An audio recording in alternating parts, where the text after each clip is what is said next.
Hey, good evening, Answers Now community. I am Adam Dreyfus, the Chief Science Officer of Answers Now. What is Answers Now? Answers Now is an amazing new app that connects you directly, you as a parent or caregiver of a child or an adult on the spectrum, directly to your own certified clinician. You can just go to the Android store or the Google store, or that's the same thing, the Apple store, and check us out. Answers Now, all one word. If you put a space in there, it's a little bit harder to find. Hey, Prudence Dreyfus, nice to see you here. Feel free to hit little hearts and send little messages and ask little questions. Tonight on this version of Answers Now, Ask Adam Anything, AAA, we're going to be talking about feelings, how you can help your children learn how to identify their own feelings, and more important, well, I would say more importantly, but as important, understand other people's feelings. That is one of the big challenges that a lot of parents and caregivers have is, gosh, they just don't seem to understand other people's point of view. So we will be answering your questions and talking about that. I'm going to go a little bit into the background of it, get a little sciencey as we like to do. But also want to talk to you about some of the things that we're doing here at Answers Now. One of the things that we have launched recently is something called communities. So you can go to the app and you don't have to sign up for a clinician. You don't have to give us your credit card. You don't have to do any of that. You can just join a community. And there's a variety of parent communities with a bunch of topics, victories, I need help, how do I handle transitions, and it's where parents in a monitored group. So a lot of the parents, when we started this, we tried them unmonitored, didn't work so good. So this is, we make sure that people don't come in and just act crazy. It's hard enough doing what you're doing without reaching out for help and having to run into some lunacy. So we're going to get started here. Again, Adam Dreyfus, the Chief Science Officer of Answers Now, an exciting new way of delivering expert advice directly to parents. Check us out in whatever app store that you happen to have. So we're talking about feelings tonight, and it is one of the least understood aspects of certainly autism, but frankly, just the human experience. Autism is characterized by three main deficits: social skills, communication, and behaviors.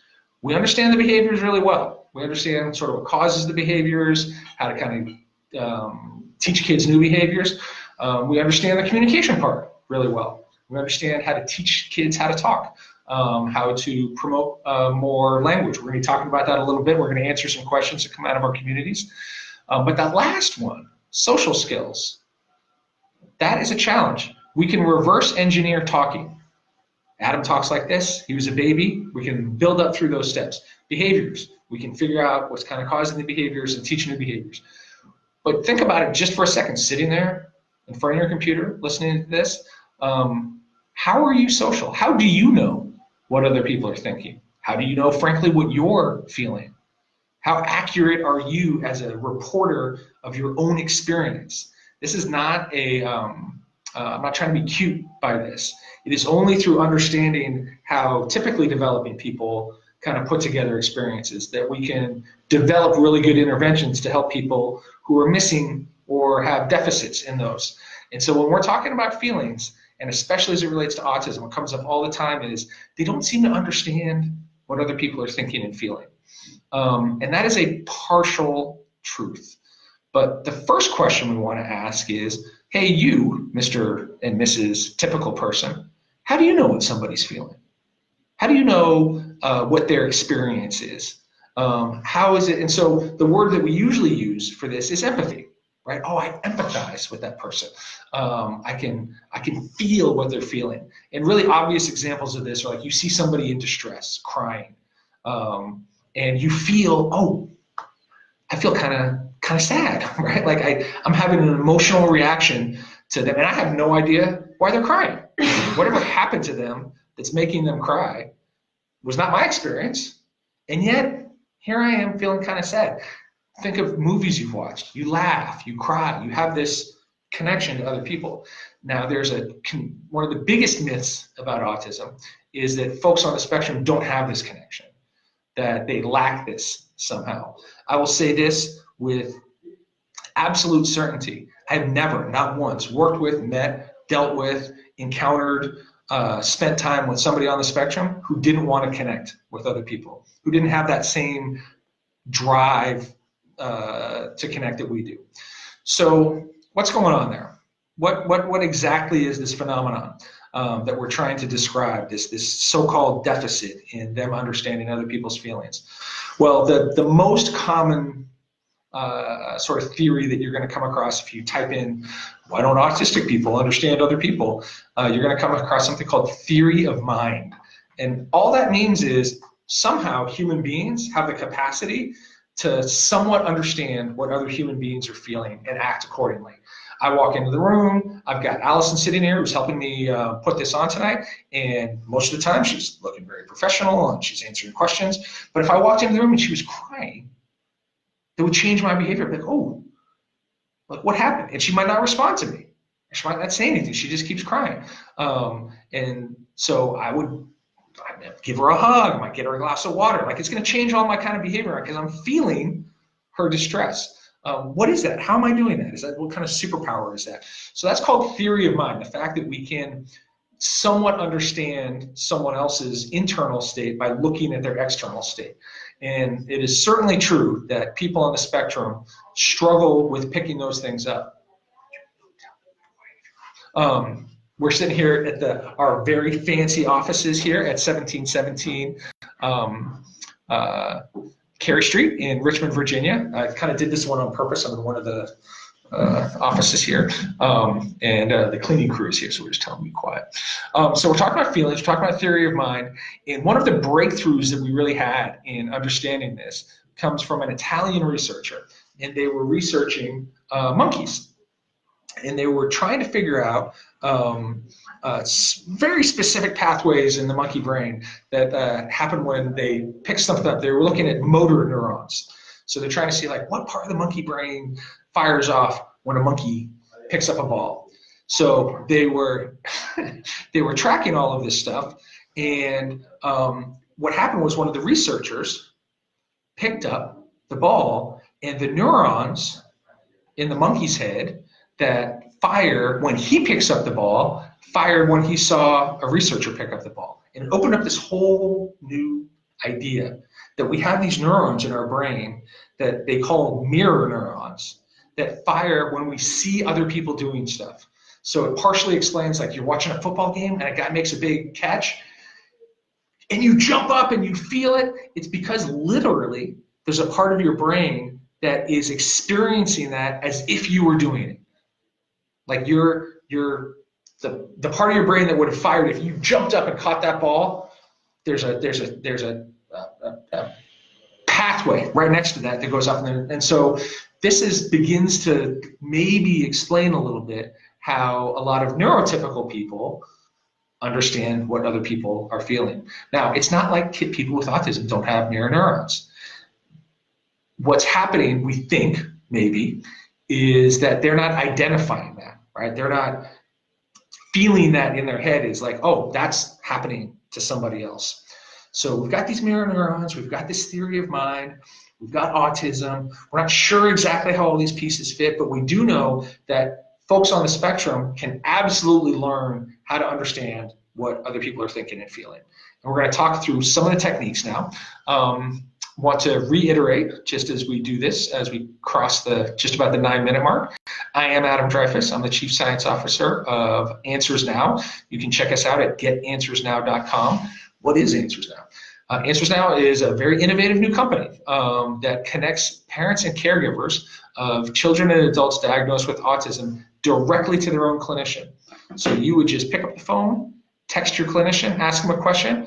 Why does my kid run too fast? Can you help me teach him how to read? Can you help me teach him how to tie his shoes? I'm having trouble with talking to his teacher. I'm going to the doctor's office and I'm really scared. I don't know what to expect. I just got diagnosed. What does that mean? He's transitioning out of school. What can I do?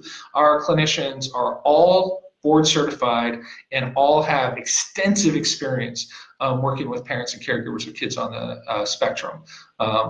And so that's what it is that we do. I'm a science officer there, and what we're doing now is kind of doing these Ask Me Anythings. One of the things that we want to find out is we have these new communities on our website where parents can come and talk to other parents about varieties of things going on.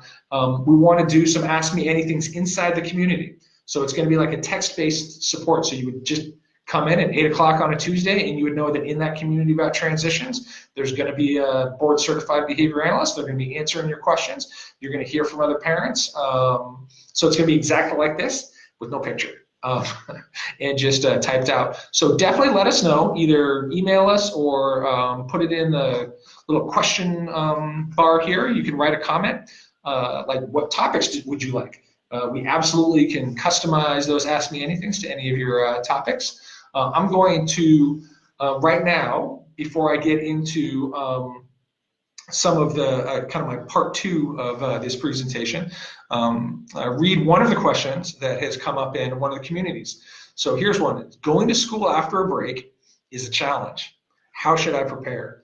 Huge question. We get this all the time. And not just a huge summer break, but any kind of break. So for a lot of parents, the weekend is a big break. The kids have a hard time getting ready to go to school on Mondays.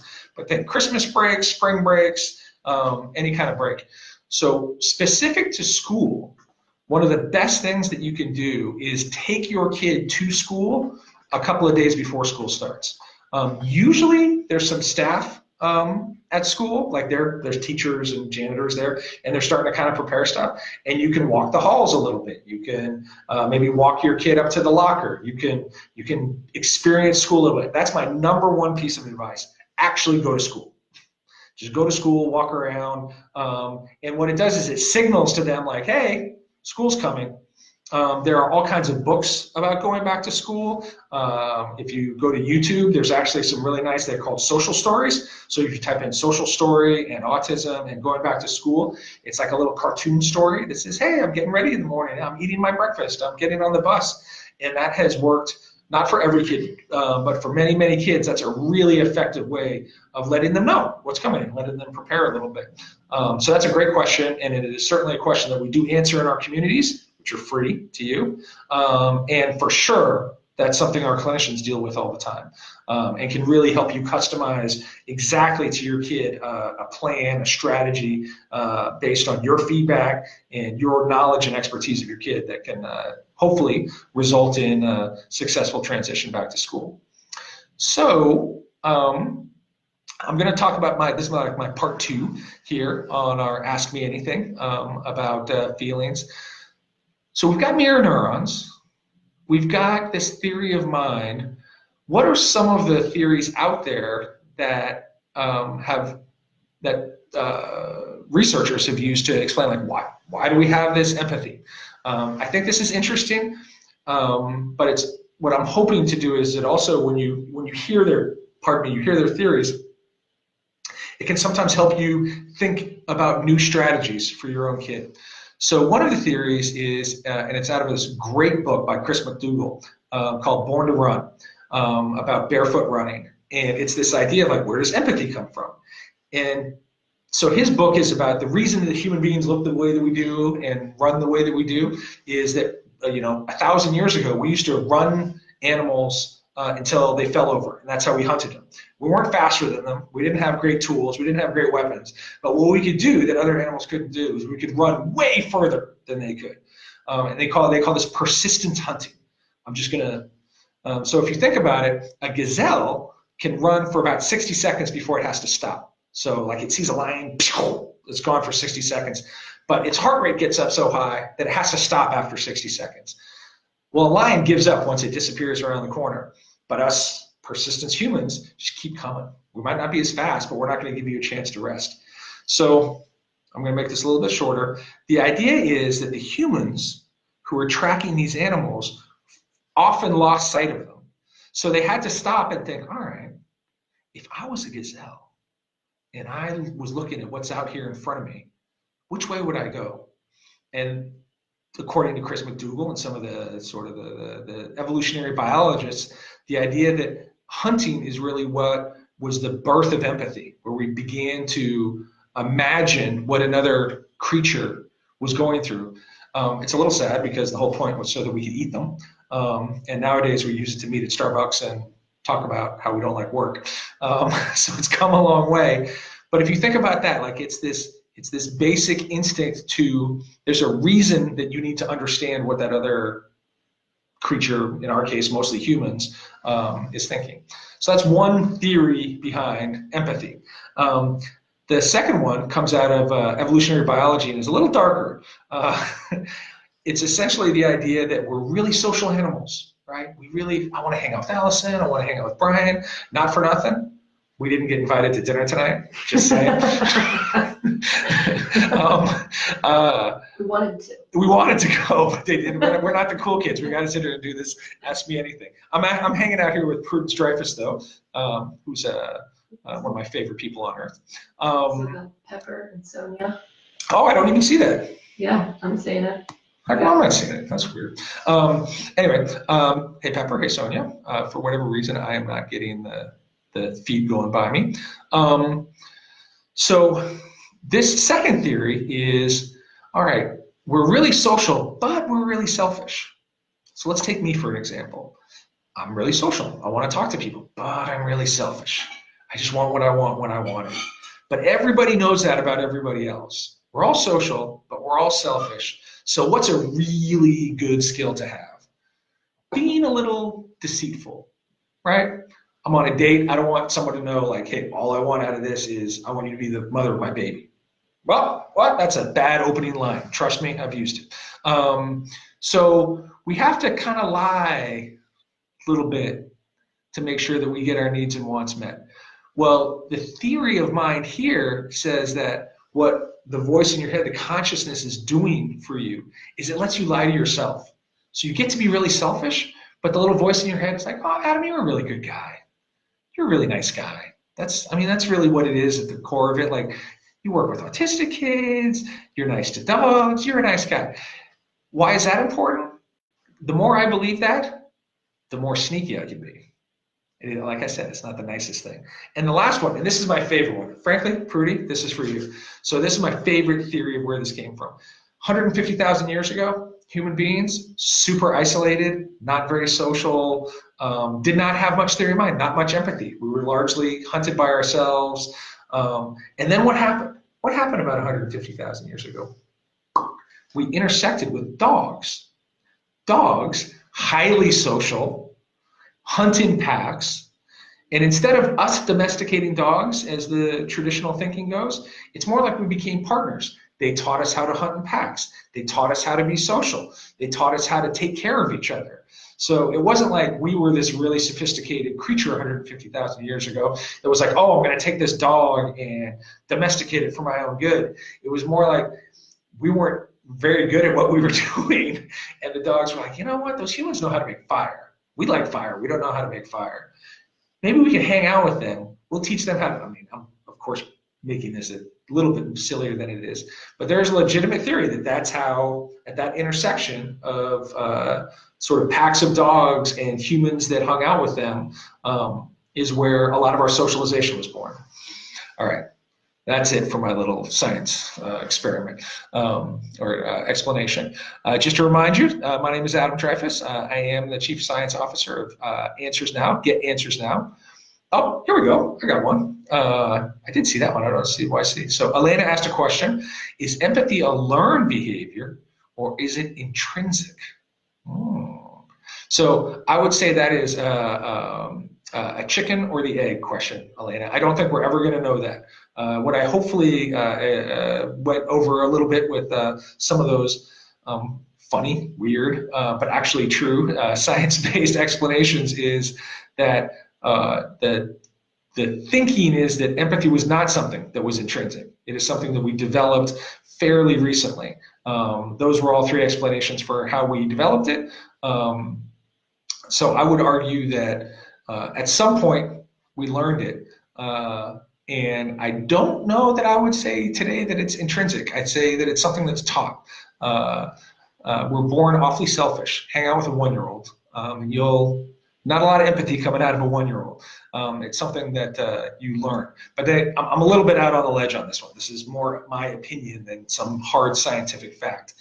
But we can certainly learn empathy. There may be some level of intrinsicness, but it is certainly learned. So I'm glad to answer your question, Elena. It's nice to see you again. I'm going to answer a second question out of our communities, and then I'm going to give you 3 tips for how to teach your kid to understand their own emotional states and how you can help them understand other people's internal states. So the question is, my kid has a speech delay. He's great at repeating sentence options I give, but any advice on expanding his vocabulary? Couple different things there. That's a great question. That was one of the ones that got asked in our communities. So one of the things that you can do is if they can read, you have them read sort of longer passages. You have them read out loud. I would continue giving him sentence options, but longer sentence options. And then I would also, hopefully you can, I know the person's not seeing this, but this is if you guys kind of look at my face here, what I like to do when I'm trying to get more language out of kids is have a naturally occurring cue that I want more language. So usually in the clinical setting, you'll get a lot of like, give me a longer sentence, or that's not. But what happens in the natural world when somebody wants more information from you, like in a conversation, or they're not sure exactly what you said? They make a face, right? Like kind of like a,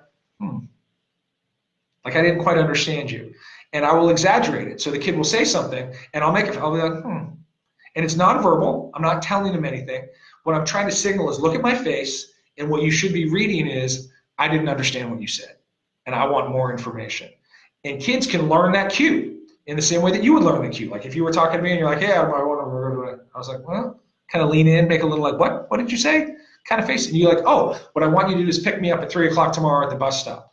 You make a clarifying statement, you clean it up, you make sure it's a little tighter, and you can do the same thing to kind of expand as they say in the science world, MLUs, mean length of utterance, like how long somebody's sentence is. Or you could simply just say, like, teach your son that maybe the facial expression's not for you. Say, I want more. I need more.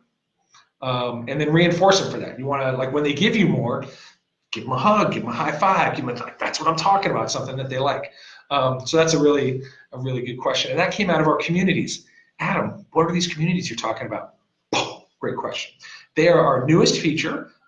If you go and download our app out of the Apple Store or the Google Store, you will come in and you will see a lot of content and some buttons that are like, hey, you can pick a clinician, because you might be like, listen, I need to talk to an expert right now. So you can sign up that way, but we also have communities. Find a community. You can click on that. It's 100% free, and there's a variety of communities. We've got one dedicated to victories, because you got a shot from the mountaintop when you get that kid to say the longer sentence, or you get that kid to go to school after a break. You should celebrate those things, and that's what that's for. We've got one for transitions. We've got one for young families. I'm missing the last one. Behavioral challenges. Of course, behavioral challenges. Wouldn't be much of a autism support parent group if you didn't have behavioral challenges in there. Thanks for the little thumbs up. Nice to see you, Sasha Yazda Erickson.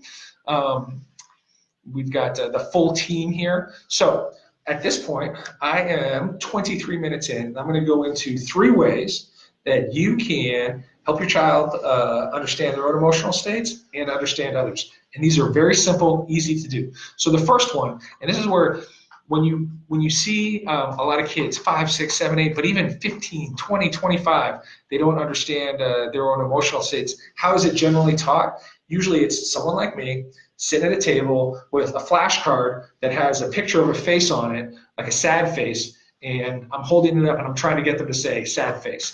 Well, is that the way that you learned emotions? No, it is not.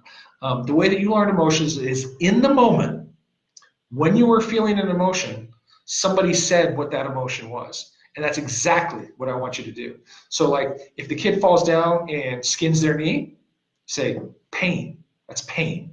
What you want to do is give them the language of what they're experiencing inside. If they're crying, say, I'm feeling sad. Using that person first language can kind of help, because you have to sort of imagine they're hearing it in their head. And what you want them to hear is, I'm feeling sad.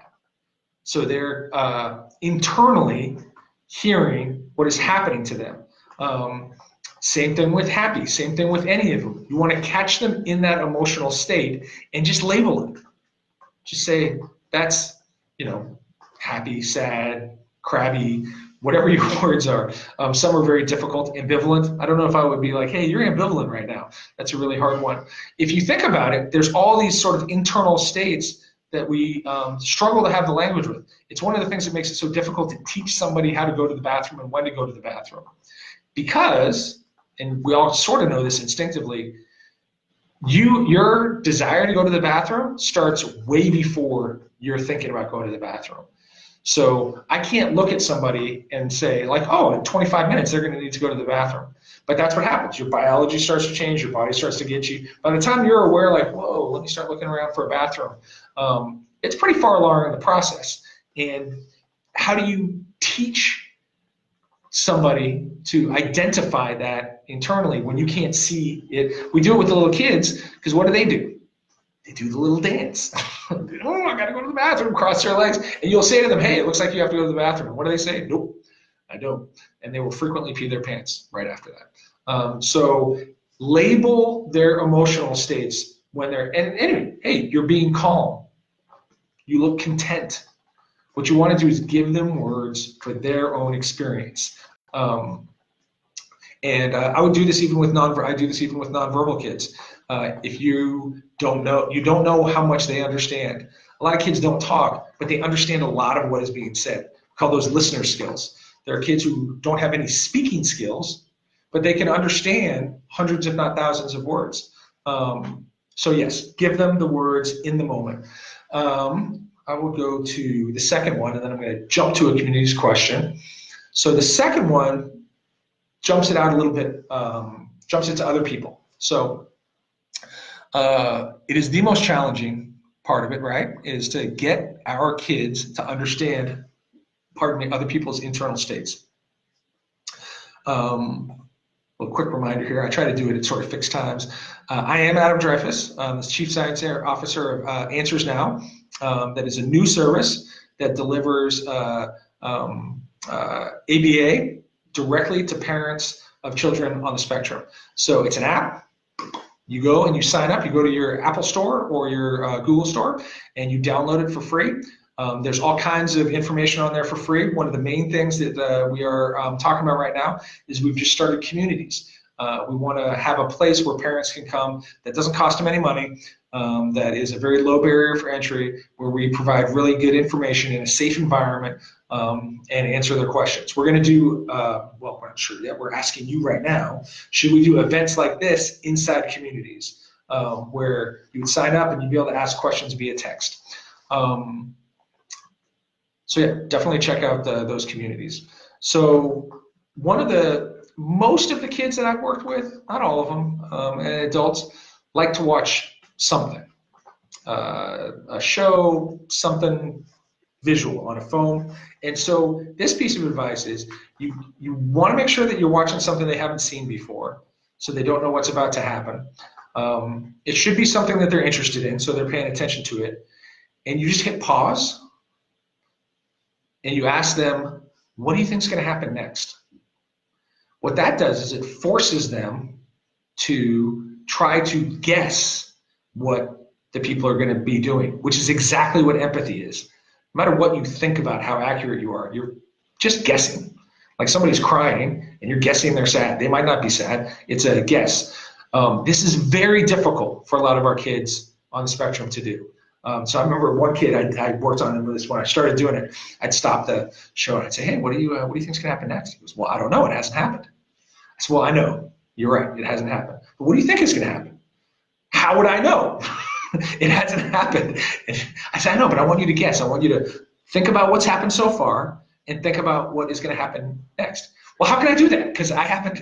Like it was very difficult for him, and he got very resistant to it. But after enough persistence, speaking of persistence, Ryan, he started getting it. The way that I framed it for him is, I want you to be a detective. I want you to look at the people, look at their faces, look at what they're wearing, look at what their bodies are doing, and then tell me what you think is going to happen next. And he was terrible at first. he would guess, well, I think they're going to fight. It was like two people sitting on a couch having red wine, and they were about to kiss. I was like, well, that's an interesting guess for that particular thing. What makes you think that? He looks angry. Well, to me, he doesn't look angry. He looks like he's really happy and is gonna. But that's interesting. We'll work on that. So that's a really good one. It does, you're going to be pushing against something that they're going to be resistant to. This is not going to be easy. One, you're stopping a show. I wouldn't want you coming to my house and stopping my show when I'm doing it. But it is a really good way to begin to sort of force that mechanism that, all right, how could I? What information can I see that is going to tell me what's going to happen next? All right, I'm going to go to the next one. And then I'm going to go to one of the community questions because they kind of flow together. And I don't think I've got any questions other than from Elena. So the second one is the same exact idea, but I like to take things out of the, hey, we're watching TV or watching a show, get away from the screen a little bit, but it's the same exact idea, except you just go out into the world. So you go sit in a public place when there's a fair amount of traffic. A food court in a mall is ideal. There's a lot of people, there's a lot of stuff, and it's not weird that you're just sitting there at a table.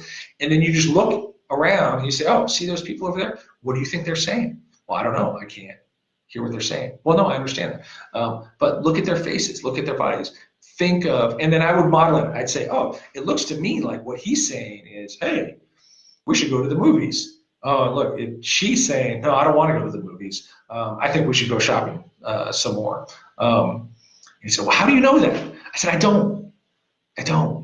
I'm being a detective, and I'm using my detective skills to tell me what it is that they're talking about. And it's a great game. And once the kids get into it, they really get into it. And you will find at first they're really terrible at it. They don't know how to pull those pieces of information out that are accurate. And if I'm a pretty sociable person, so I would go up to the people afterwards, say, hey, my name's Adam, I'm here with this kid, and we were just wondering what you were saying. And they'll tell you, and we'll see who's right. Most of the time I was pretty right. I'm actually pretty good at this game.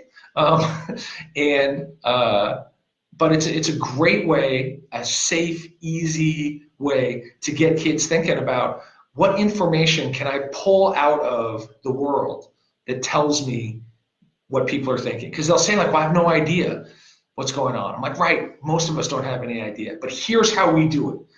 We look at people's faces. We look at people's bodies. We listen to the tone. Is the tone loud? Is it soft? Is it sad? Is it like, and so they literally, and I'm not using that word as a joking way, need to be taught those little markers that the rest of us just naturally take for granted, and we just do. Like, ask somebody, how do you know when someone's sad? Like, it's hard for you to think, well, I guess their face is sad, or like especially, well, when was the last time you really felt somebody else's experience? Oh, I was watching the news and I saw this kid who was a refugee, and it just ripped me apart, right? Like this. Well, what about why? You were not experiencing that, right? You weren't there. So what is it about that? What are the pieces of information? So those are my three things. Help them label their emotions just by giving them the names. Just give them the names when it's happening. You're crying, yep, you're sad. They're laughing, their tuchus is off, you're happy, right? This is the word that matches what's going on inside of you. And then a couple of strategies for taking that into other people is, one, watch a show that they haven't seen, get them kind of into it, and then hit pause and ask them what's happening next. And two, just go out in the world and play people watch, people detective. That's right, Ms. Lyons, reading body language. For whatever reason, and we don't understand, I talked through some of the theories, most of us read body language pretty easily. Like that's like if somebody comes around the corner and they're in a very hostile state and they're very tense, we immediately are like, whoa, that person's really angry. I'm probably gonna want to go in the other direction. For reasons we don't fully understand, people on the spectrum, it doesn't come as naturally. It doesn't mean they can't learn it, and it doesn't mean they don't care about other people. It just means whatever that natural faculty doesn't come as naturally to them. But think about it like this. I'm terrible at instruments. Does that mean I have some huge disability? No, but I don't hear music. I've tried reading it. I don't. That's my challenge. It'd be really, really hard for me to learn how to play a guitar or the drums. It would take a lot of effort, and it's the same kind of thing. Doesn't mean I don't like music. Doesn't mean I'm not coordinated. Doesn't mean I don't have these other skills. It just means that particular skill doesn't come so naturally to me. All right, we're about 35 minutes. Reading body language, correct. That's exactly right. I'm going to wrap it up here pretty shortly. I am Adam Dreyfus. You have been listening to Answers Now's latest Ask Me Anything, or Ask Adam Anything, AAA. I want to thank Allison for helping me out and sticking with us tonight. It's 7:30 something here on the East Coast, here in lovely Richmond, Virginia. If you want more information, go to getanswersnow.com. But I would highly encourage you to download the app from the Google Store or the Apple Store. It doesn't cost you anything. And then what you've got in your hand there is a lot of information about autism. There's also free communities that have active real parents in there, and BCBAs that moderate those communities that can answer questions. Or really the kind of the core function of what we're doing here is you can click your own clinician. And you can sign up and you can get assigned someone like myself that you can text 24 hours a day, 7 days a week, and ask them questions about whatever is a challenge for you. I'm going to take my last question. Do you want to remind anyone that if anyone on there has questions, they can ask them one more time while you're answering this? I don't know if you guys heard that. So Allison was reminding me, like, if you guys have any questions before we sign off here, you can type them in the question bar and we'll answer them in real time. This last question is, we've drawn some of the questions out of our community. The reason I keep looking up like this is there's a big whiteboard here. I would turn this around and show you Allison, but she probably wouldn't like that. Just got a haircut. It's a little... Should my high school age kid be involved in his own school meetings? He has learned about his disability. That's fantastic. Well done, Mom or Dad. And IEP, but gets anxious in meetings. So there's kind of two things I'm hearing here. One is he gets anxious in meetings, and what can I do about that? And two is, should he be involved? So not everybody knows this, but if you have an IEP at 14 years old, it is highly encouraged that you participate in your IEP meetings because they begin to put in transition goals, like what goals are you going to do once you get out of high school. So it is, the answer to that first part is absolutely. If your kid's in high school, he should be participating in his IEP meetings. Now, in dealing with his anxiety, I would work to try to deal with that. So one of the things I would do is say, hey, we would love you to have you come to the IEP meeting. It's really important that you're there. It's a lot of information. And if you get too anxious, you can just leave. Right? Give him the out. Just say, if you're feeling too much anxiety, if it's feeling overwhelming for you, just stand up and walk out. You don't have to say anything to anybody. You don't have to ask me. You can just, it's like a get out of jail free card. Just walk out the door and I'll come get you. But the second one was like, try to get to what is the anxiety. For some kids, there's so many people in the room, so you can have less people in the room. For some people, it's the space, right? A lot of the IEP meetings are done in little teeny tiny rooms. I don't like little teeny tiny rooms, so maybe you could do it in a bigger room. But getting some information about where the anxiety is coming from. But definitely having your child participate. All right, we're about at 40 minutes. I am going to sign off now and wish you all a very wonderful Wednesday evening. I want to thank everybody who's listened and everybody who's going to listen to this. It's pretty neat to see how many people watch these over time.